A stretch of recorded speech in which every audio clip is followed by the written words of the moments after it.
Hi guys, I'm Rajdeep. Uh, I'm part of the DevOps team. I'm working as a principal engineer here and kind of driving some of the initiatives to basically bring in velocity, which gives value to our customers.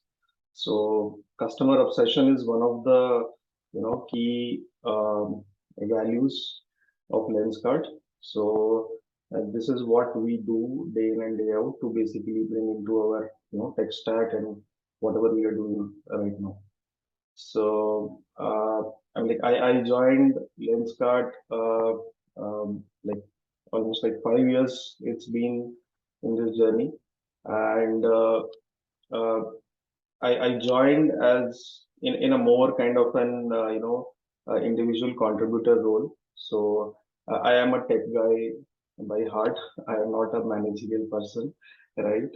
But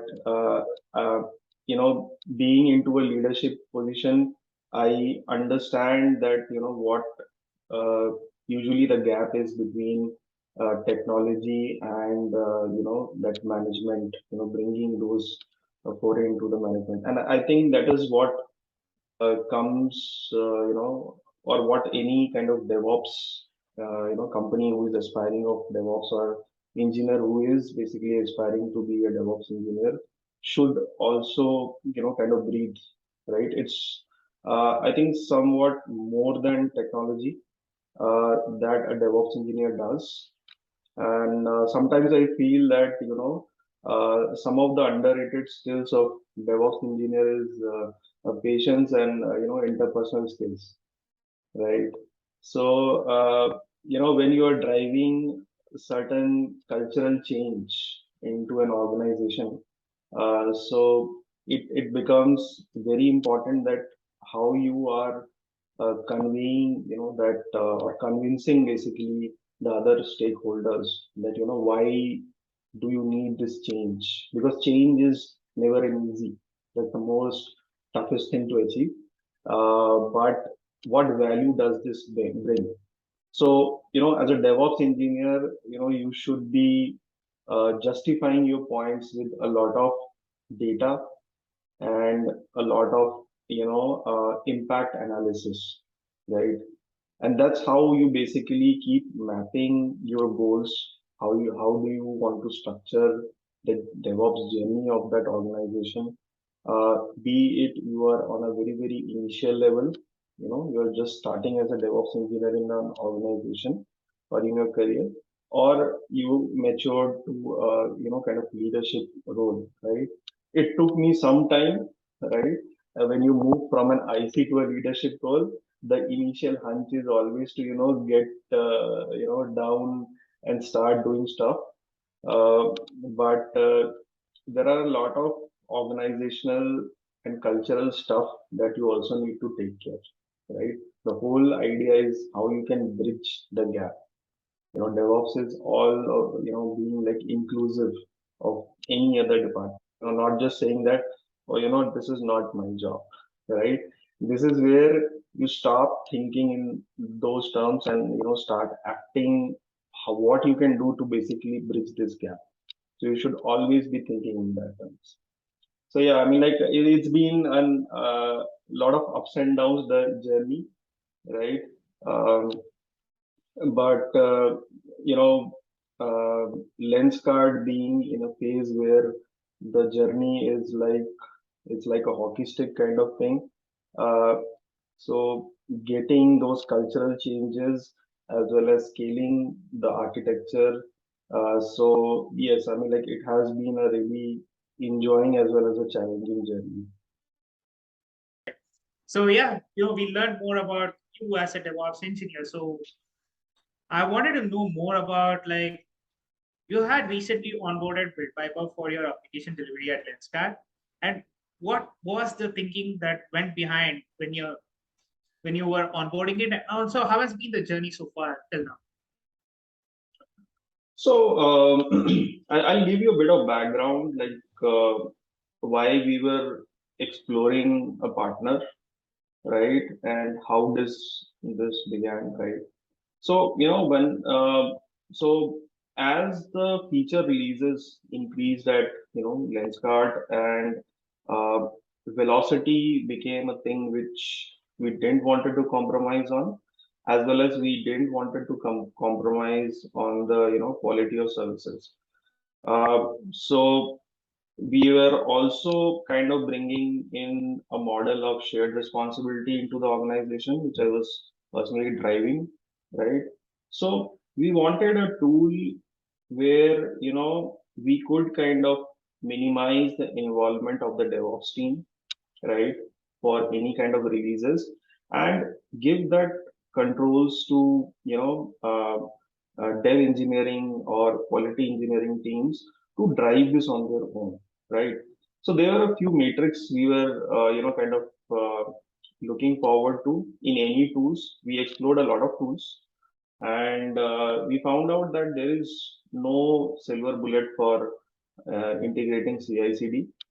uh, you could be getting in some feature and missing on some, right?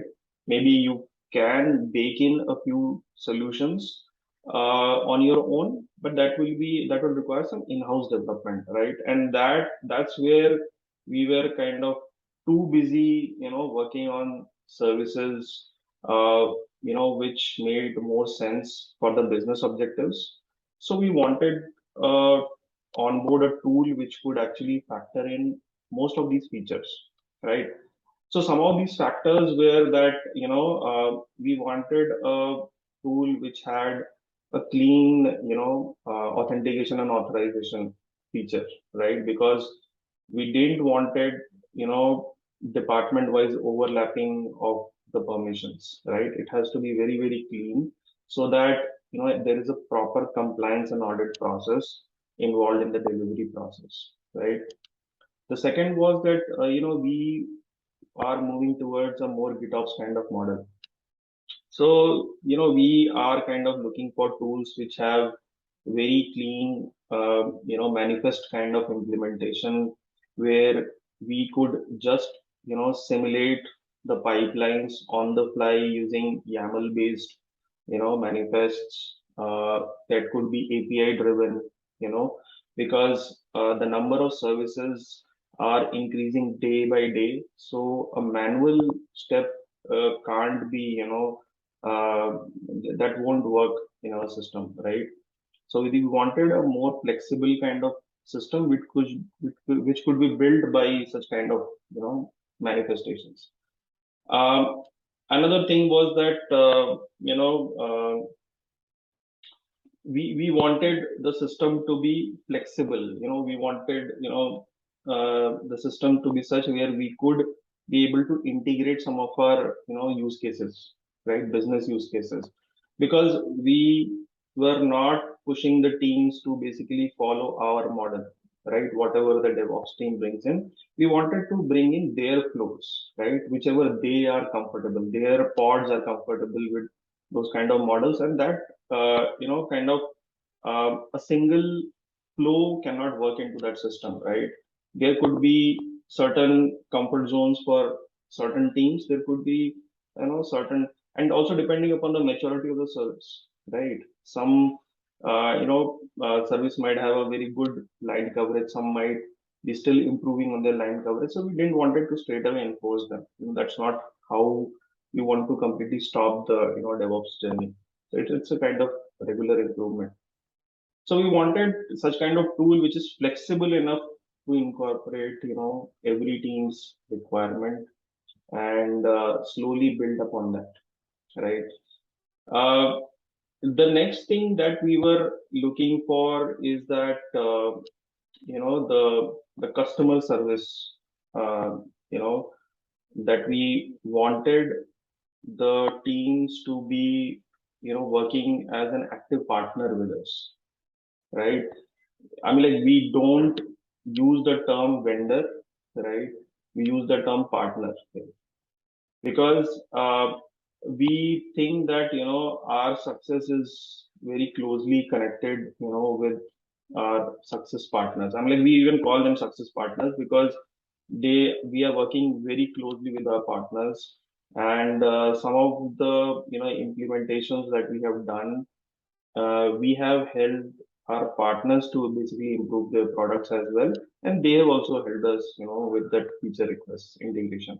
So we were looking for that kind of synergy into the system, and I think after looking at some of the tools, we found that Build Piper was a good match in this, right? Uh, they had all these, I mean, like, they were doing very active development for us. They were giving very active supports to our team, as well as, some of the features which also paved path to our, future, uh, the way we were doing engineering, practices like CI/CD, GitOps. So I think their tool was very closely connected, and it was very well fitting into the microservices model which we're moving. So I think it was a good fit from our side. We are still working with them to, bring in new features, right? The features, the development doesn't stop here. We are still working with them how we can, bring in more features so that we make this process even more transparent to the, CIO level as well. Sure. I think on a daily basis, I think Lenskart is onboarding close to around 200 builds and deployments on a daily basis. That's at the scale that we can talk. But also, I think recently we also have an Jira integration coming out with the build piper as well. So my question is all about like how important is having accessibility in DevOps teams today, and how DevOps tools making an impact in accessibility according to you? Because you are seeing at the scale deployments, and you also see the accessibility which a tool can really give for you. And also, we are one of those success partners for you as well. So, how do you feel accessibility is being evangelized today in the DevOps as well as the DevOps tools? So, I mean, if I understand the question correctly, basically you are trying to understand the impact of these tools on, okay. Being access. So, yeah, so basically, see, I mean, like, if you want to bring in a cultural change, right? You can't be operating in the same way you have been doing, right? If a company assesses that, it is slowly hitting a roadblock, and it can't scale beyond a point, where, business wise, there could be a lot of aspirations, but is the technology stack going to give that velocity at the same pace, right? And this is where I think these tools make a very important use case, and this helps to drive a lot of these cultural changes, right? As I mentioned earlier, that, we are bringing in a model of shared responsibility into the system, right? So, the DevOps team, which was initially working as a, you know, support team as well, is right now doing most of the platform engineering stuff, right? So we, as a partner to the development teams and the quality engineering teams, are basically giving them those tools to basically drive those velocity, right? And this didn't happen all of a sudden, right? We did internal surveys. The DevOps team did internal surveys. They did meetings, with other pods, engineering stuff, even the product teams. That how do you see these, the current processes? What do you feel that, that could make a difference? What is the pain point that you have, right? And I think these internal communications and discussions should be a frequent thing, right? uh, DevOps team should be a partner in, kind of uh, delivering those values or delivering those velocities, right? And that's where I think these, getting first that requirement from your, stakeholders, all the stakeholders, and then, evangelizing that, which tool would make more sense, right? uh, what we were very sure about, that we didn't wanted to do over engineering, right? Over engineering is an overkill, right? We wanted to keep things simple. uh, our team was coming from a tool like Jenkins, and they understand a simple click-based solution. So we can't be bringing in some very, very fancy tool so that, they directly get confused how to proceed with that. Similarly, in terms of other engineering practices, right? Although there was a bit of transition when we were moving from VMs to the container side of the world, but I think there, including the accessibility, I think knowledge sharing and educating the stakeholders is also one of the, I would say, a responsibility of the DevOps team, right? So that they don't have any skeptics around it, and they understand the gradual progression, right? So I think these all tools play a very vital role, but it's not only the tools, but also the way it fits into the bill. I think that's also very important. Yeah, that's true. That's true. Because it's all about the challenges that you face in the world of development and the DevOps. So yeah, I think the previous topic that we talked about educating the folks in terms of the knowledge gaps that we have. So how do you fill the knowledge gap that a developer faces, and when he wants to enter a team of people who are fully talking about DevOps and scalability and production going down and things like that. So there is always a knowledge gap that a new engineer, also a person who enters a new team of DevOps engineers have. So how do you fill the gap between that edge towards moving to a new culture as well as working in a new production environment? So I think documentation plays a very important role here. So I think any team that is maturing to a DevOps culture should have a very strong documentation culture, as well as there should be knowledge sharing sessions, right? The teams that we work with, uh, we try to first make them understand, like what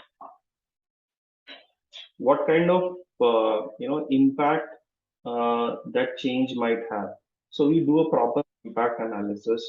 uh, Once we are bringing in a particular change, we tell them the advantage of that, the technical advantage. Just not saying that it's going to be an advantage is not enough. We give technical understanding of that. We share documentations around it, and then we basically start involving the team. So I'll give you an example, right? So we wanted to test a case where we wanted to basically try out different processors, right? We wanted to try out ARM based processors. We were trying experimenting with AMDs, right? We wanted to see which processor gives a better value for money, right? So now this require some changes on the side of developers, right? They need to fine tune their Docker files. They need to have an understanding. First of all, they need to know the reason why. So the whys have to be answered properly, right? The whys have to be cleared across the organization why we are doing this and what impact they will have. And then probably, you can start involving. And I think that this has been a culture throughout, now that we have these sessions, regular sessions, when before taking up any kind of platform improvement task, we include all the platform engineering teams, and we discuss this internally, right? Because we feel that it's not that that DevOps team knows all this stuff, right?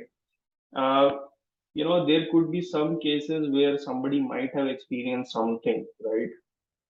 So I think making this more program more inclusive gives much more value, right? In terms of educating, we definitely, keep conducting sessions internally, right? The DataOps team does it for all the engineering. about all the good practices they need to do, or maybe the DevOps team or the security team running programs, that what all things they need to factor in while they are writing code, or uh, or if a DevOps team is writing their pipeline, what all integration they need to do in their delivery pipeline. So all these things come into the picture there. Yeah, that's true. That's true. I think it's all about the deliverables that they deliver after they understand the entire culture and the system that we have built. And I think probably adding chaos is a new learning in a new production environment. I think probably every system just improvises based on the chaos that they face over a course of time. So my question now is not chaos, but it's all about scalability. Because today we talk at the scale deployment, at the scale operations that is happening with respect to cloud operations, and also with respect to the usage. That means I know for sure there are multiple regions using Lenskart right now, and also we have to think about scalability in different regions as well. So, what's the need of the hour when we talk scalability, and how is modern age Kubernetes taken care of today? So yeah, I mean, like scalability is definitely something which has to be worked out internally, pretty keeping in a lot of things in mind. uh, I've seen companies scaling or adopting a certain technologies and then failing. So I mean, like I follow a philosophy of KISS here, right? It is keep it simple and silly, right? So I mean, like as I mentioned, that scalability is, I mean, like see, simple architectures are always kind of very easy to scale, right? So unless or until you don't have a very, very advanced use case, I mean, like, don't deviate from that philosophy, right? Definitely 12 factors should be, factored in whatever way possible. But, you know, um, just straight away moving to certain philosophies, right? I'll give you an example, right? Something like I've seen companies moving to multi-cloud without thinking about the pros and cons, and then facing those challenges and again moving back, right? So a proper,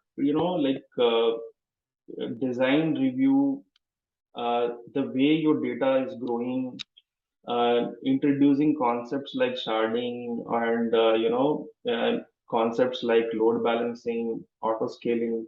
So I think these are something which should be considered as a very, very basic thing as you are scaling at a very fast pace before you hit the rock bottom. So this is something we have experienced personally. Initially, when you start your company or startup, usually you don't face these challenges, and a simple load balance architecture can be something which you can work with. But definitely some design philosophies like caching and load balancing, these are kind of very basics that can be started with. Even a simple scaling of your authentication system is also very important. When you hit that scale, that also becomes very challenging. So yeah, I mean, like it's a constant review process that has to be done internally by the architecture and the platform engineering team, and that's, I think, where this inclusive culture plays a very important role, because you never actually reach to a point where you are kind of 100% scalable, right? As the traffic patterns are constantly changing, you are hitting new regions. With new regions, there is a different kind of challenge in terms of compliance, in terms of sharing the stateful workload, right? So those design discussions should happen way before you are hitting those things, right? So I mean, like it's quite possible, right? But those things have to be reiterated in every internal discussion that you are doing. Another factor that I feel is very important in terms of scalability is that you regularly keep factoring your tech debt, right? So that plays a very important role, right? Uh, you in every quarter, the leadership team should basically keep certain percentage of their bandwidth in terms of closing in on their certain percentage of tech debt, because when you are scaling, this hits you the most, right? And then you have to factor in a lot of things, right? Take things like version upgrades, or certain, even I would say a peer review process should be very very strong in a company, right? When you are doing scalability, because you might be scalable to an extent, but if review process is not strong enough, it could hit you hard, right, when you roll out things on production. So yeah, I mean, like these are some of the factors we focus on uh, very seriously, and are also working on improving these steps, including the quality engineering practices. Right, that is also another very important factor. Yeah, in terms of the Yeah, I second think. part, yeah, in terms of, sorry, I missed the second part. It was around the Kubernetes. So so Kubernetes, I mean, like there is a story behind Kubernetes at Lenskart, right? And I often, talk about this in. I had a talk in DOK, and I mentioned their first talk was around, the failure cases in Kubernetes, where I was one of the speakers, and our one of the first interactions in Kubernetes started with one of the failures, right? One of the biggest failures we had, where we had moved certain stateful workload on Kubernetes, and it went down, right? It was our solar cloud implementation, and it just crashed. I mean, like so I mean, like then it was kind of a lesson learned hard way, where we uh, we were confident about what we had implemented, but maybe we had not tested it enough, right? Tested all the chaos engineering cases. So, next time when we picked up Kubernetes, right? I think, during the COVID time, when our offline stores were shut down, the entire business transitioned to online, right? Which we had never seen before. We were receiving those unprecedented traffic, and that's when we started seeing all the architectural, kind of roadblocks that we had. We were doing a lot of these war room calls, where we were taking these architectural change decisions on the call. And that is when we realized that, what that VM could not be that fast as containers, right? We wanted to scale fast, because the pattern was uh, something which was slowly becoming unpredictable, because marketing team was driving certain campaigns, or there could be certain other stuff. I mean, like so I mean, like, we have to be ready to scale things on the fly. Our systems have to be very very kind of data driven kind of systems. So that's when we started looking at other ways how we can scale things fast, right? And after a lot of things, we analyzed that Kubernetes was a very good fit for us. We did a lot of stress testing. We did a lot of chaos engineering testing on Kubernetes, and found it to be very very stable and scalable for our use case. Uh, Initially, we were trying to manage that cluster, but very soon we realized that that is something we don't want to do, and we moved to a managed solution, right? So currently, all of our clusters are on EKS, and we are on a multi-cluster kind of model, and it is basically helping us drive a lot of this velocity, right? And a lot of these good practices, that we want to bring in.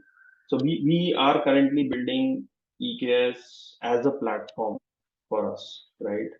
And we want to integrate all the compliance requirement, all kind of access controls and everything on Kubernetes.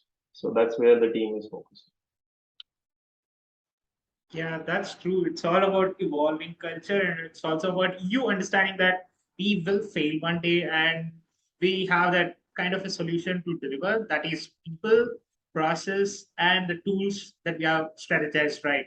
And I think thank you so much, sir, for such great insights. Means a lot when we as a community are educating more amount of folks. And I think when you have these kind of stories and these kind of examples for us, I think it makes us build some great engineers from our side. Thank you so much, sir. Yeah, it's a pleasure.